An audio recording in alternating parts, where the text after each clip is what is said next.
Selon l'article L3243-2 du Code du travail, lors du paiement du salaire, l'employeur remet au salarié une pièce justificative dite bulletin de paye. Il sert à informer le salarié et à déterminer ses droits. Il est donc susceptible d'être présenté à des personnes ou organismes extérieurs à l'entreprise. Le bulletin de paye est écrit sans obligation de forme particulière et comprend des mentions obligatoires, des mentions facultatives et des mentions interdites. Les mentions obligatoires sont essentiellement les informations sur l'établissement, les dates et périodes de paiement, l'identification du salarié et les informations professionnelles liées à sa classification, son temps de travail et son salaire, les éléments du brut,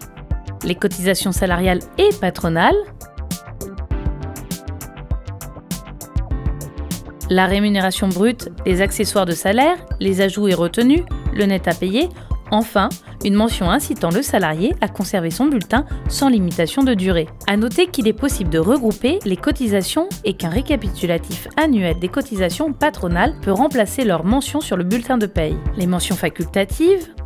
le brut et le net imposable, les différents compteurs, congés payés, jours de réduction du temps de travail, total des jours travaillés, heures de diff, le calendrier avec les incidents de présence, la date de la journée de solidarité, mais il est conseillé de la faire figurer, l'éventuel logo de l'entreprise, un commentaire particulier. Parmi les mentions interdites, il y a l'exercice du droit de grève, la fonction de représentant du personnel, de conseiller prud'homme, les mentions pouvant porter atteinte aux droits des personnes et aux libertés individuelles ou collectives, par exemple la religion, les mentions relatives au comportement du salarié, par exemple un congé de solidarité internationale. Il est parfois possible de rencontrer des annexes au bulletin de paye, telles que le récapitulatif des astreintes ou la fiche intéressement et participation.